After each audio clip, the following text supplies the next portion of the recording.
அவர்கள் சார்பாக நமது நேசம் இலவச முதியோர் இல்லத்திற்கு இன்று போர்வை வழங்கியுள்ளார்கள்.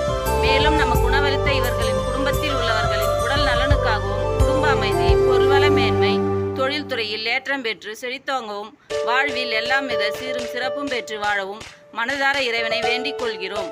வாழ்க வளமுடன், வாழ்க வளமுடன், வாழ்க வளமுடன்.